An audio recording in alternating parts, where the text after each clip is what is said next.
berhijrah tapi ana masih merokok. Ada yang bilang makruh dan ada yang bilang haram.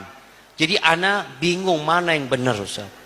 Kalau memang haram, bagaimana caranya agar bisa berhenti merokok?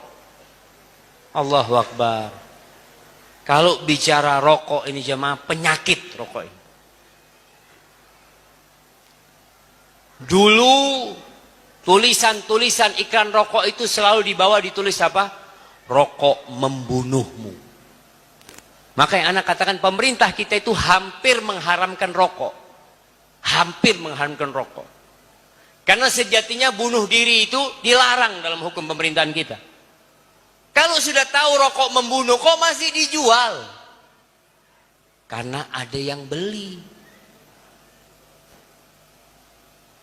Semua sepakat bahayanya rokok. Kita jangan bicara orang Islam. Orang-orang kafir sana. Yang mereka tidak beragama. Sebagian mereka nggak tahu ada Tuhan, ateis. Dokter-dokter itu mengatakan rokok ini berbahaya. Antum tahu di Singapura berapa harga rokok? Di Singapura tuh harga rokok kalau nggak salah 170.000. Harga rokok yang dijual di Indonesia. Yang harga 20.000 di sini 30.000.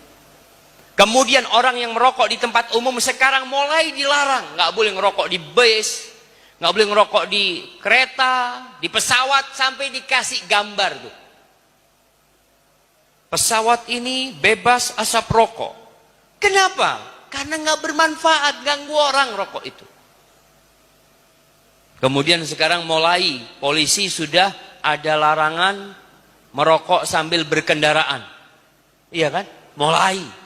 Artinya memang ini harus dihilangkan jemaah. Rumah sakit paru-paru itu tempatnya para perokok. Tapi iklannya rokok gagah-gagah untuk jemaah. Antum lihat kalau ikan rokok, petinju, pegulat, loncat dari gunung. Bohong semuanya itu hoax itu. Makanya iklan rokok, anak tanya sama teman, kenapa propaganda iklan itu kok mesti bohong kata dia? Kata dia, ya memang boleh Ustaz. Antum pernah beli mie instan yang ada ayamnya? Pernah beli? Antum kalau ngelihat ikannya mie instan, pakai ayam, telur, Masya Allah. Antum beli nggak ada apa-apanya. Cuma kayak gini. Nah, artinya ada unsur menipu. Maka kalau bicara rokok, sudahlah tinggalkan. Nggak ada gunanya. Dalam Islam itu ada sebuah kaidah.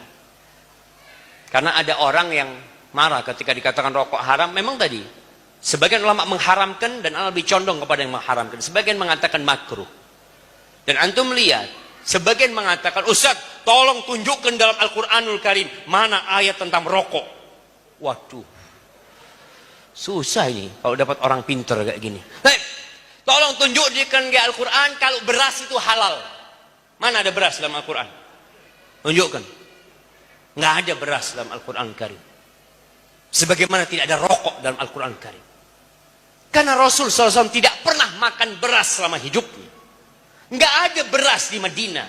Nggak ada beras di Mekah. Tapi Islam datang untuk alam semesta ini. Ada kaidah-kaidah umum yang disebutkan dalam Al-Quran Karim. Nabi datang, yuhillu lahumut thayyibat wa yuharrimu alaihimul khaba'is. Menghalalkan yang baik-baik, baik halal. Dan mengharamkan yang buruk-buruk. Sampai dikatakan yang buruk itu adalah yang membahayakan. Semua yang membahayakan itu haram. Dan ada sebuah kaidah. Sabda Nabi SAW, la darara wa la dirar. Tidak boleh kita membahayakan diri sendiri dan kita tidak boleh membahayakan orang lain. Tidak boleh. Rokok itu membahayakan diri sendiri apa tidak? Membahayakan. Membahayakan orang lain tidak? Membahayakan. Makanya kalau ada orang mengatakan rokok tapi Ustadz masih ada manfaatnya. Oh iya. Adakah bapak yang habis makan ngerokok sama anaknya, sama istrinya, anaknya dikasih ini baik ini, cos, anak, bagus coba. Anaknya suruh nggak ada, bapak jangan ngerokok. Bapaknya ngomong sama anaknya jangan ngerokok. Ngomong sama istrinya jangan ngerokok. Lalu dia ngerokok, lalu mengatakan makruh. Loh kalau makruh kenapa anaknya nggak diajak ngerokok? Engkau tahu bahaya ini. Maka tolonglah. Yang masih mengatakan makruh, belajar lagi tentang rokok, manfaat dan bahayanya. Nah, barakallahu fikum.